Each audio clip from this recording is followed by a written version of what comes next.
Bonjour, ici Emmanuel Marseille de la numérologie évolutive et aujourd'hui nous allons parler des énergies du mois de mars 2021. Donc en numérologie, il est possible d'assigner à chaque mois une vibration. Alors comment ça se calcule? Eh bien c'est très simple. On additionne l'année dans laquelle nous nous trouvons, à savoir 2021 c'est une année 5 plus troisième mois de l'année pour mars. 5 plus 3 ça fait 8. Donc le mois de mars vibre sur le nombre 8. Donc quand on essaie d'associer à la fois l'énergie de l'année 5 et du mois 8, ça nous donne quelque chose de très dynamique, de très combatif, où il peut y avoir des extrêmes très marqués, à la fois dans ce qui se passe dans le monde, puis aussi en soi. Parce qu'en fait, ce climat numérologique nous imprègne, il imprègne toute la Terre, donc forcément, il peut nous influencer plus ou moins, selon notre sensibilité, selon aussi notre thème numérologique personnel. On peut être plus ou moins, on va dire, touché par justement ce climat qui peut être assez électrique, très dynamique. Donc positivement, ça nous donne un mois de mars où on peut saisir davantage sa liberté, mais ça ne va pas se faire naturellement. Il va falloir comme prendre position, il va falloir s'affirmer, justement ne pas se laisser faire, ne pas être soumis à ce qui se passe dans le monde. Donc beaucoup de notions comme ça, de combat entre le bien et le mal également. C'est pour ça que j'ai intitulé cette vidéo le choix du bien. Hein, pour le mois de février, c'était plutôt une énergie mentale 7, donc là c'était le choix de la vérité. Là on est plutôt dans une énergie volontaire, donc avec un passage à l'action, ou carrément le fait d'être emprisonné, de ne pas pouvoir bouger. Donc voilà, vous voyez, la notion de confinement peut se retrouver parfaitement là-dedans. Et puis pour le mois d'avril, là on sera plutôt dans le choix de la fraternité, parce que ça touchera plus le nombre 9. Donc c'est un mois où il faut faire preuve de discernement, d'apprécier les choses à leur juste mesure, d'arrêter de rêver, d'attendre un miracle. Parce que si on ne fait rien, eh bien, la situation ne va faire que s'aggraver. Donc on est vraiment confronté à cette notion de bien et de mal. Donc c'est pas forcément évident d'en parler, parce que depuis plusieurs décennies, au niveau de l'éducation, tout ça, au niveau des médias, eh bien c'est comme si il fallait à tout prix gommer la dimension spirituelle. Tout ça, c'est que des bêtises, ça n'existe pas. Et puis surtout, ne pas se soucier des conséquences de ses actes, comme si on pouvait tout se permettre. Donc là, on est dans une fausse liberté. C'est très relié aussi à la fois l'énergie du 5 et l'énergie du 8. C'est que faisons-nous de notre énergie? Est-ce que on l'utilise pour satisfaire tous nos petits plaisirs, toutes nos petites envies, voire manipuler les gens? Ou est-ce qu'on va, au contraire, être responsable de son énergie pour ne pas faire n'importe quoi et orienter ses forces, son temps, son énergie, son argent, eh bien, dans la bonne direction. Donc il y a toute une notion comme ça de juste mesure à avoir, de tempérance, et en même temps de passage à l'action pour justement choisir son camp.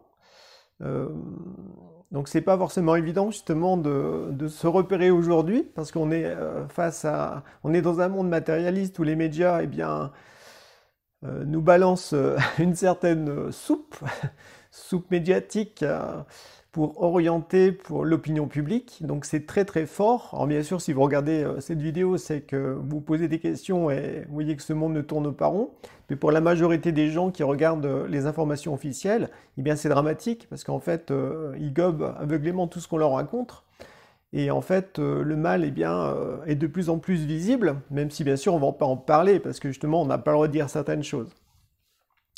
Donc cette notion justement de voir les choses en face, eh bien c'est un petit peu l'objet de cette vidéo. C'est pour ça que je vous ai concocté un petit programme cinématographique avec plusieurs films qui montrent bien à la fois la notion de mal et de bien, avec des notions spirituelles, pour que justement ce soit plus clair dans votre esprit. Ce qui est bien avec les films ou avec l'art, c'est qu'on peut parler de dimensions spirituelles, on peut parler du Christ, on peut parler du mal, sans que ça ne dérange, parce que l'art, justement, a cette faculté de faire passer des messages grâce à l'image.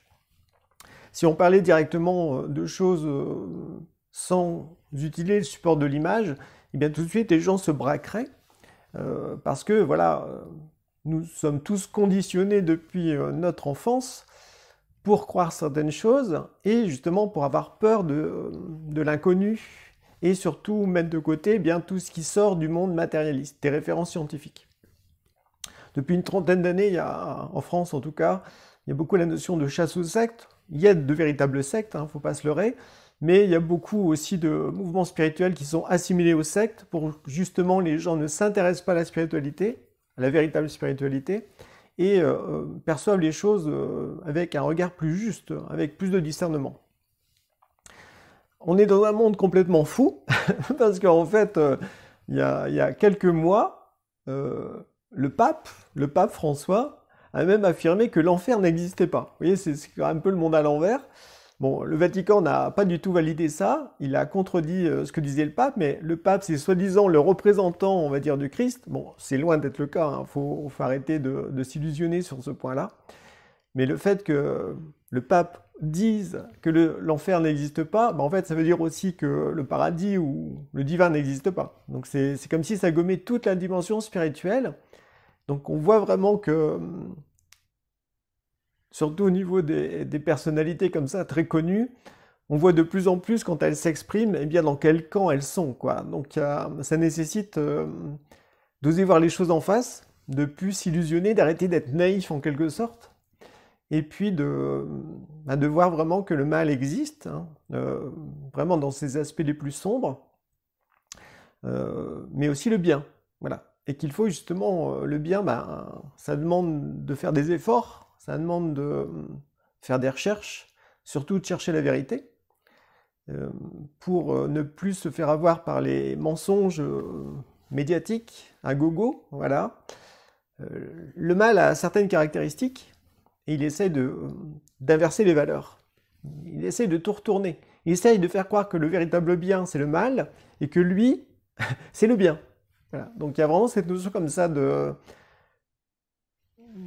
On le voit de plus en plus, hein, toutes les valeurs traditionnelles, les valeurs humaines, les valeurs universelles en fait, sont comme bafouées, écartées, et à la place on met d'autres références qui sont démoniaques au fond, hein, quand on regarde ça en face. Il y a vraiment des choses horribles. Donc je ne vous montrerai pas des images par rapport à ça, à vous de faire vos recherches, mais il suffit de regarder dans la mode, dans l'éducation des enfants, dans les références familiales, tout ça, c'est comme si on gommait tout pour mettre à la place des choses horribles. Donc, montrer que c'est comme si c'est normal. En fait, non, ce n'est pas normal.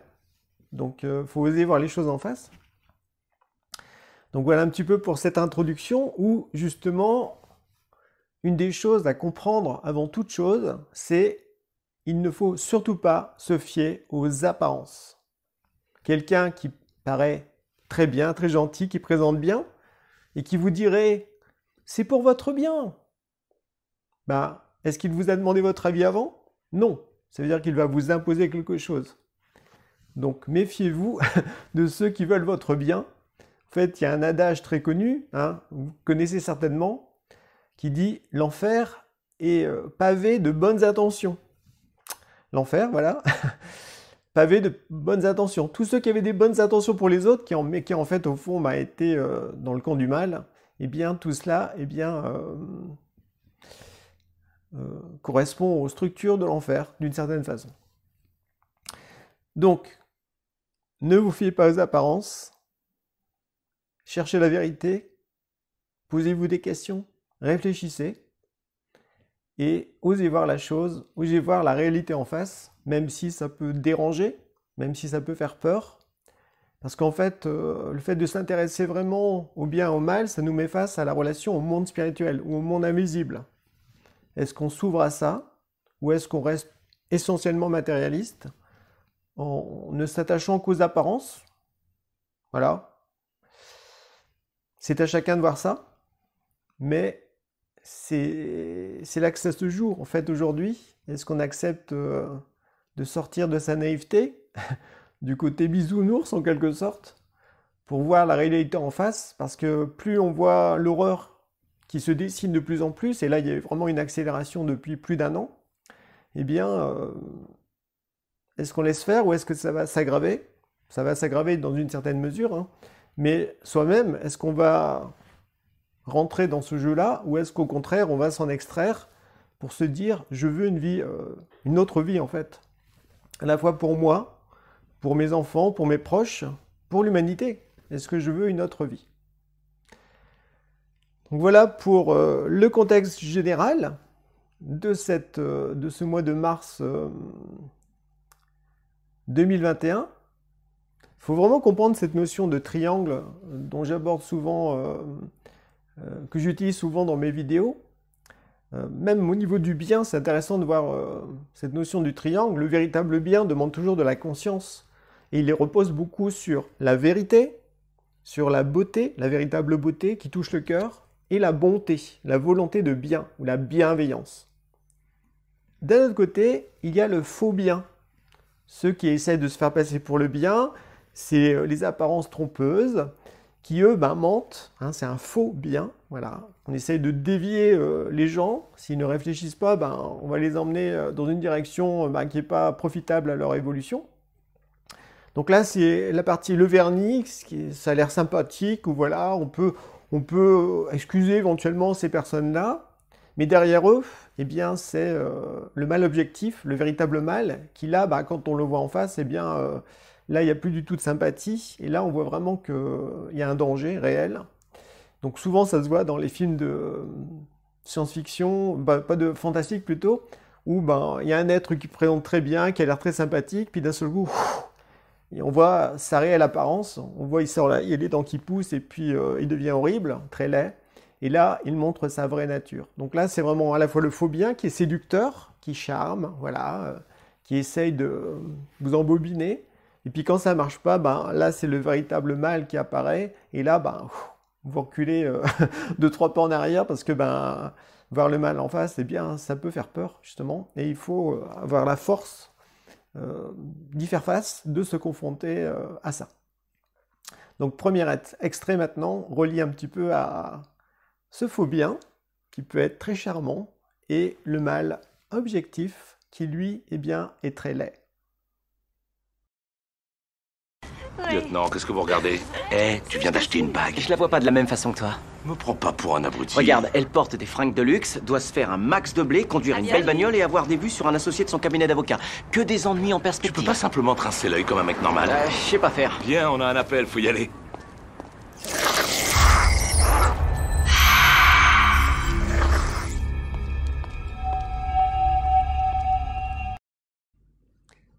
Donc on va poursuivre en essayant de mieux discerner justement quelles sont les différences entre le véritable bien et le véritable mal. C'est juste quelques notions, hein, mais des notions que l'on peut voir qui s'affichent de plus en plus dans le monde. Le mal, lui, repose beaucoup sur le mensonge, voilà, hein. Il veut faire croire des choses pour tromper les gens, pour les manipuler.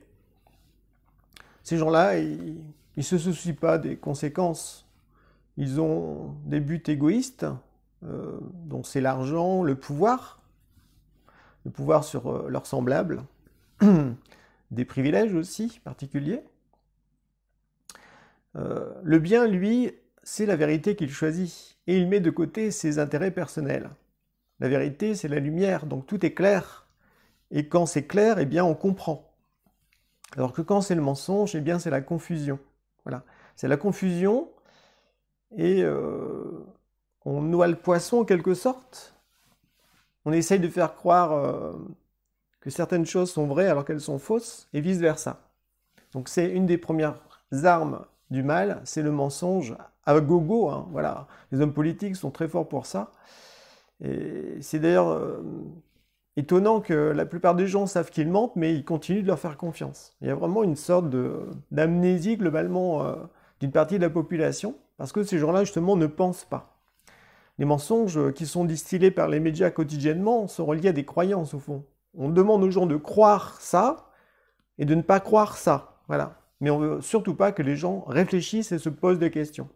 Alors que dans le côté du bien, on n'impose rien aux gens et on leur dit « réfléchissez par vous-même, posez-vous des questions, faites preuve de discernement et essayez de ressentir en vous ce qui est juste, vrai, bienveillant. » Parce que là encore, le bien veille, la bienveillance, c'est je veille au bien. Mais le bien, c'est l'être humain. En fait, c'est l'esprit que l'on a. C'est aussi veiller à l'amour, veiller à une véritable justice, veiller à la liberté de chacun. Alors que mal, lui, il est plutôt dans la malveillance. Il va veiller au mal. Il va veiller à ce qu'il impose sa volonté, qu'il soit agressif, le mal ne supporte pas les opposants. Donc on voit ça dans les régimes de dictature. Il n'y a plus du tout de démocratie. Ceux qui pensent autrement sont écartés, voire mis au goulag, voire éliminés. Voilà. Donc on tend vers ça. Hein. Notre société tend vers ça. On n'est plus du tout dans une démocratie. Donc le mal, lui, supporte pas que l'on puisse le mettre en lumière, justement. Souvent, on voit ça dans les films. Vous savez, les vampires, ils détestent la lumière du soleil, parce qu'ils vont brûler. Hein. Bah ouais, le mal, il agit toujours dans l'ombre. Il veut pas qu'on le remarque. Alors que la lumière, la vérité, c'est toujours aux yeux de tous, de façon à ce que chacun puisse se faire une opinion juste des situations rencontrées.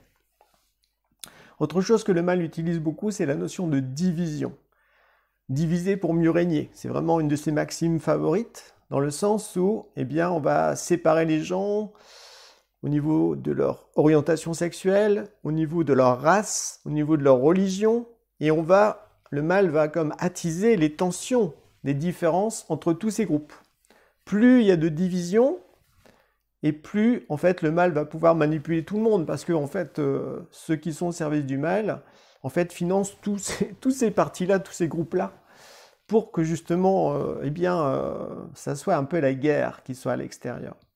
Le bien, lui, accepte les différences des gens, mais va chercher à savoir qu'est-ce qui réunifie chaque personne. Et ce qui nous réunifie tous, eh bien, c'est le fait que, eh bien, on soit tous issus de Dieu, peu importe notre religion.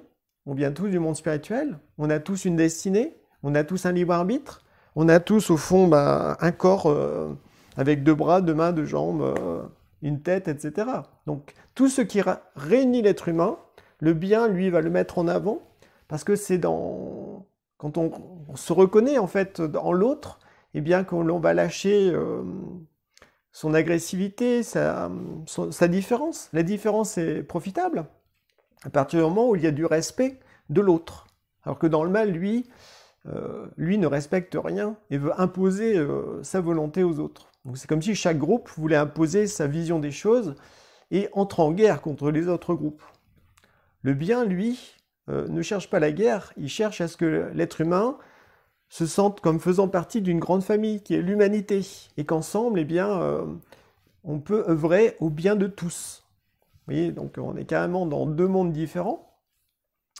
Le mal lui fait toujours plein de promesses qu'il ne va pas tenir, donc c'est très parlant en politique. Le bien, lui, évite de faire des promesses, il accomplit des bonnes actions, et après, il les offre, en fait. Il ne cherche pas une reconnaissance. Il cherche au contraire à ce que chacun puisse se révéler dans ce qu'il est, dans ce qu'il y a de meilleur. C'est pour ça que le bien privilégie ce qui est vrai, ce qui est beau, la véritable beauté, et ce qui est bon à l'être humain. Le mal, lui, c'est plutôt favorise le mensonge pour créer les divisions, pour manipuler les gens. Il favorise la laideur, ça se voit dans l'art ou dans la mode actuellement. C'est vraiment horrible, on ne peut plus parler d'art, c'est comme si c'était le culte de la laideur, mais la laideur c'est vraiment le mal en fait, faut voir ça en face. Et puis on n'est plus dans la bonté, on est plutôt dans la manipulation, puis le fait de vouloir manipuler les gens de façon à les rendre esclaves. Donc on est vraiment dans 2 mondes très différents, et entre deux, il y a le faux bien qui essaye de faire croire aux gens que c'est pour votre bien, tout va bien, etc. Donc tout ça c'est faux. Donc, il faut oser voir les choses en face. C'est pour ça que c'est pas forcément évident d'en parler, parce que tout le monde peut se rebeller, parce que derrière ça, eh bien, c'est relié aussi à des entités spirituelles. C'est pour ça que, au fond, aujourd'hui, en France et puis dans d'autres pays, eh bien, le christianisme est très attaqué avec des églises qui brûlent, qui sont saccagées, etc.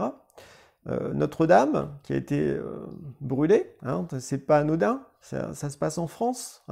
Pour moi, la France, c'est vraiment un pays très christique, parce que la France a vu naître les Templiers, le courant du Graal, les histoires arthuriennes, l'amour courtois, les cathares, Jeanne d'Arc, plein de... Les Saintes Maries de la Mer, ben, c'est quand les Maries sont venues de Palestine en France, elles sont arrivées en France. Vous voyez, donc la France est très porteuse du christianisme véritable. Hein. Je ne parle pas de l'Église catholique ou d'une autre Église, qui eux, bon, voilà, ils ont tout bouclé pour... D'ailleurs, ils ont persécuté au fond les vrais chrétiens. Non, non, le véritable christianisme, eh bien, c'est une impulsion qui évolue dans le temps. Et en France, eh bien, elle a apporté plein de bonnes choses qui, à chaque fois, ont été attaquées par les ennemis, au fond, de l'humanité, hein, les ennemis du Christ. Donc, c'est pour ça, au fond, qu'on peut voir le fait que le christianisme, les églises, les temples, tout ça, ben, sont vraiment beaucoup attaqués dans les pays chrétiens. Et c'est pas anodin. C'est parce que, pourquoi, au fond, ça, on pourrait se demander, hein.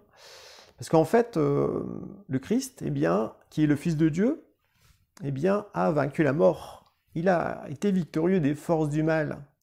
Il est mort sur la croix, on lui a percé le flanc avec une lance, donc il y a vraiment son sang qui a goûté. Il est mort vraiment physiquement, et puis 2 jours plus tard, eh bien, il est ressuscité dans son corps physique spirituel, donc son corps de gloire. Donc il a vraiment vaincu la mort, c'est-à-dire qu'il a vaincu les forces du mal, hein, des entités du mal. Donc, quand on se relie au Christ, au véritable christianisme, eh bien, on peut aussi avoir une force supplémentaire en soi pour faire face au mal. Donc, ça peut expliquer beaucoup pourquoi, au fond, eh bien, le christianisme est tant attaqué, parce que justement, ça correspond à une force à laquelle l'être humain peut se relier pour justement ne plus se laisser faire et puis oser voir le mal en face. Aujourd'hui, surtout en France, eh bien, tout ce qui est religieux, tout ça, enfin, tout est gommé à fond les manettes. Et ça bascule plutôt dans la religion d'État, comme le communisme, en fait, avec Staline, hein, et Lénine.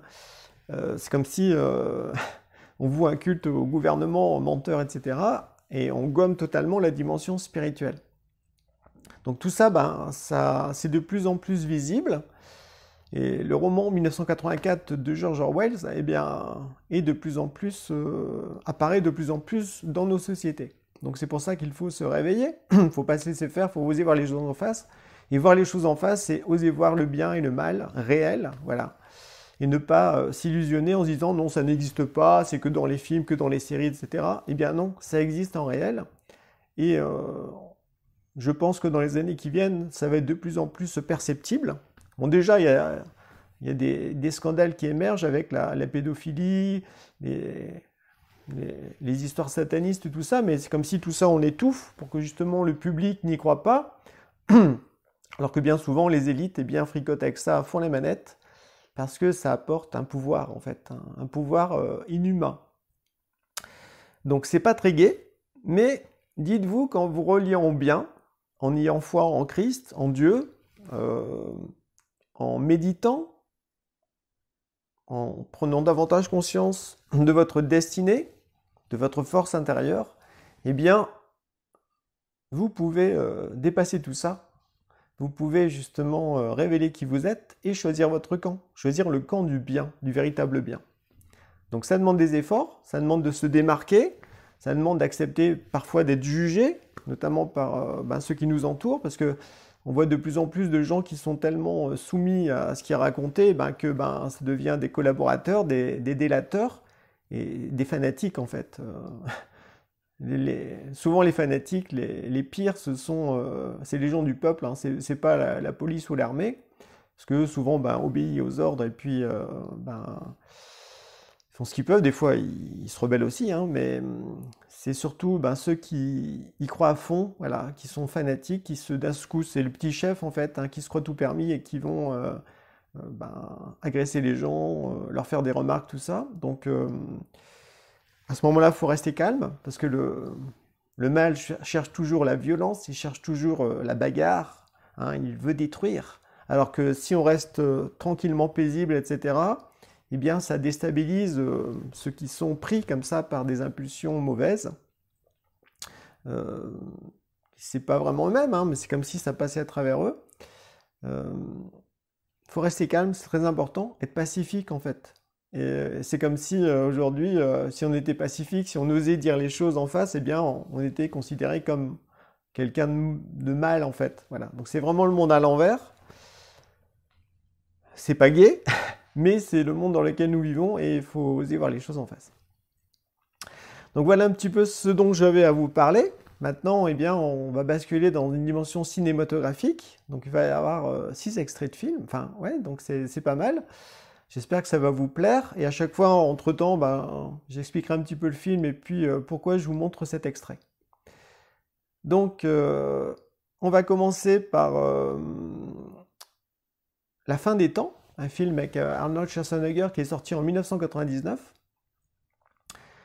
qui montre justement au fond l'incarnation de Satan. Voilà, il vient comme pour détruire le monde.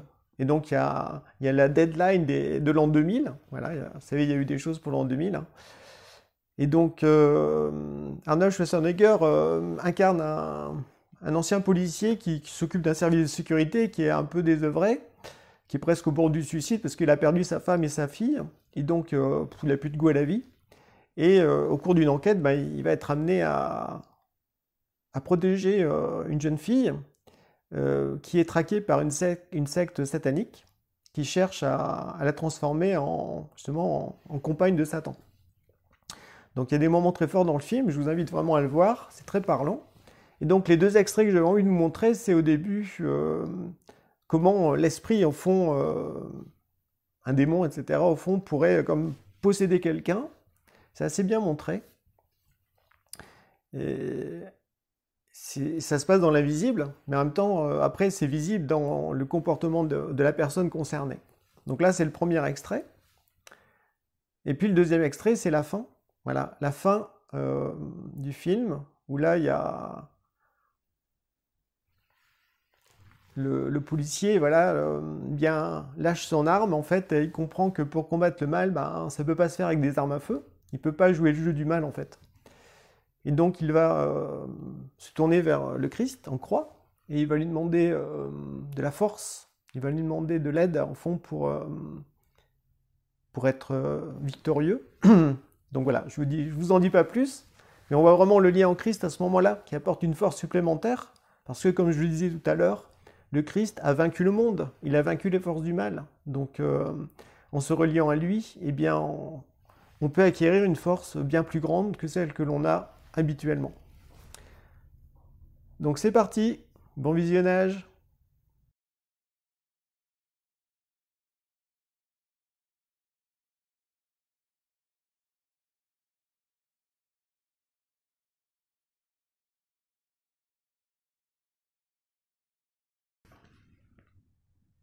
Donc le deuxième film que j'avais envie de vous montrer, en tout cas des extraits, c'est un film qui s'appelle L'élu avec Kim Basinger. Je ne sais plus en quelle année c'est sorti, mais ça m'a beaucoup interpellé quand je l'ai vu au cinéma. En fait, c'est l'histoire d'une infirmière, voilà, qui a une nièce, une petite nièce qui a 6-7 ans, qui s'appelle Cody, et qui justement est très particulière comme enfant parce qu'elle a des pouvoirs spirituels. Donc elle est un petit peu à part des autres enfants, mais elle voit des choses, et elle arrive à accomplir comme des petits miracles. Et bien sûr, eh bien, il y a une secte satanique qui va essayer de la récupérer pour la retourner en mal, voilà, pour qu'elle devienne une prêtresse du mal. Donc il y a toute une histoire là-dedans. Et ce qui est très intéressant dans ce film, c'est qu'au bout d'un moment, Kim Basinger, qui est justement l'infirmière, eh bien, elle va avoir un coup à la tête et sa clairvoyance va s'ouvrir. Et elle va voir au fond que quand des gens agressent une personne, eh bien, il y a des démons qui sont autour et qui justement insufflent la haine en fait, à ces gens pour tuer quelqu'un. Donc ça, c'est un premier extrait qui est assez... C'est la première fois que je vois ça en fait dans un film, c'est pour ça que j'avais envie de vous le montrer. Et l'autre extrait, c'est à la fin, justement. Là, on voit vraiment comme une intervention spirituelle du ciel. Donc c'est très beau, très touchant. Donc c'est parti pour ce deuxième film.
Et le troisième film dont j'avais envie de vous montrer quelques extraits, ça s'appelle Stardust.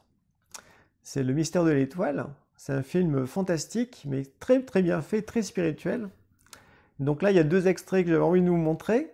Le premier, c'est le fait que des sorcières, le mal en fait, eh bien, se nourrissent du bien pour réaliser leurs mauvaises œuvres, en quelque sorte. Donc là, c'est assez bien montré dans le film, et on voit vraiment le décalage entre le mal objectif et puis là, d'un seul coup, le faux bien, qui paraît très séduisant, tout ça. Et la fin, eh bien, là encore, c'est la victoire du bien grâce à la lumière, parce qu'en fait, le mal ne supporte pas la lumière, ne supporte pas le bien. Et quand c'est trop fort, eh bien, le mal, il explose. Donc là, c'est vraiment deux extraits très touchants, très profonds, parce qu'en fait, ça correspond aussi à des réalités spirituelles. Donc installez-vous de nouveau confortablement et bon visionnage!